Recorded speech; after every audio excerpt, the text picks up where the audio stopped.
નમસ્કાર મિત્રો, સ્વાગત છે તમારું આપણી આ યુટ્યુબ ચેનલ જ્ઞાન યાત્રામાં। આજના વિડીયોમાં આપણે વાત કરવા જઈશું ભારત સરકારના મહિલા અને બાળ વિકાસ વિભાગના નેજા હેઠળ વિવિધ રાજ્ય સરકારો અંતર્ગત ICDS પ્રોજેક્ટમાં કામ કરતા આંગણવાડી કાર્યકર, મિની આંગણવાડી કાર્યકર અને તેડાગર બહેનોની કે જે શૈક્ષણિક લાયકાત છે અને ભરતીના જે નિયમો છે એમાં જે રાજ્ય સરકાર દ્વારા મોટો ફેરફાર કરવામાં આવ્યો છે।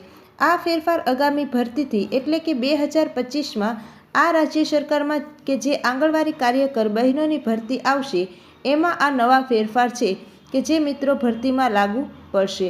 તો આપણે આજે આ વિડીયોમાં જાણશું કે રાજ્ય સરકાર દ્વારા પોતાના રાજ્યમાં અને ICDS પ્રોજેક્ટ હેઠળ સંચાલિત આંગણવાડી કાર્યકર તેમજ તેડાગર બહેનોની ભરતીમાં શૈક્ષણિક લાયકાત તેમજ વય મર્યાદામાં મોટો ફેરફાર કર્યો છે।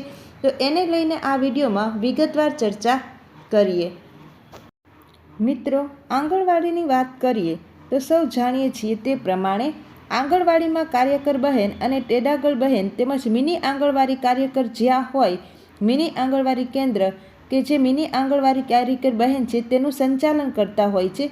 ગુજરાત રાજ્યની વાત કરીએ તો ગુજરાત રાજ્યમાં હાલ ગુજરાત રાજ્યના મહિલા અને બાળ વિકાસ વિભાગના નેજા હેઠળ ICDSમાં પ્રોજેક્ટમાં કુલ 5300 કરતાં પણ વધારે આંગણવાડી કેન્દ્રો છે જે મિત્રો કાર્યરત છે। આ તમામ આંગણવાડી કેન્દ્રોમાં આંગણવાડી કાર્યરત અને તેડાગર બહેનોનો જે છે તે માત્ર હાલમાં ફક્ત ગુજરાતમાં 486 એવી મિની આંગણવાડી કેન્દ્રો છે કે જ્યાં એક જ કાર્યકર બહેનથી જે છે પોતાનું તે મિત્રો સંચાલન ચાલી રહ્યું છે। આ તમામ અટકળો વચ્ચે મિત્રો આ રાજ્ય સરકાર દ્વારા આંગણવાડી કાર્યકર અને તેડાગર બહેનોની જગ્યા માટે જે ભરતી છે તેમાં નિયમમાં મોટો ફેરફાર કરવામાં આવ્યો છે। તો આ વાત કરીએ આપણે કે બાળ વિભાગ વિકાસે આંગણવાડી કાર્યકર અને સહાયકોની એટલે કે તેડાગરની પસંદગી માટેના નિયમોમાં મોટો ફેરફાર કર્યો છે। આ નિયમોના આધારે આંગણવાડી કાર્યકરોની જગ્યાઓ પર ભરતી કરવામાં આવશે અને જે બાળ વિકાસ વિભાગ દ્વારા આંગણવાડી કાર્યકરોની જે મોટો ફેરફાર કરવામાં આવ્યો છે એ ફેરફાર શું છે તો કે બાળ વિકાસ અને મહિલા વિભાગમાં માનદ વેતન પર આંગણવાડી કાર્યકરો અને સહાયકોની નિમણૂક માટે પૂર્વ નિર્ધારિત માપદંડો બદલવામાં આવ્યા છે, જેના કારણે આ ભરતી માટે અરજી કરનારા ઉમેદવારોની પાત્રતામાં વધારો કરવામાં આવ્યો છે અને અરજી કરવાની વય મર્યાદામાં ઘટાડો આપવામાં આવ્યો છે। આંગણવાડી કાર્યકરો અને તેડાગર બહેનોની નિમણૂક માટે પૂર્વ નિર્ધારિત માપદંડો બદલવામાં આવે છે, જેના કારણે આ ભરતી માટે અરજી કરનાર ઉમેદવારોની પાત્રતામાં વધારો કરવામાં આવે છે અને અરજી કરવાની વય મર્યાદામાં પણ ઘટાડો કરવામાં આવે છે। વાત કરીએ તો આંગણવાડી ભરતીની શૈક્ષણિક લાયકાતમાં શું ફેરફાર છે તો મેટ્રિક પાસ મહિલાઓ એટલે કે ધોરણ 10 પાસ મહિલાઓ અગાઉની આંગણવાડી કાર્યકરોની જગ્યાઓ માટે લાયક ગણવામાં આવતી હતી અને હવે હાઈસ્કૂલ પાસ મહિલાઓ આંગણવાડીની ભરતી માટે અરજી કરી શકતી હતી।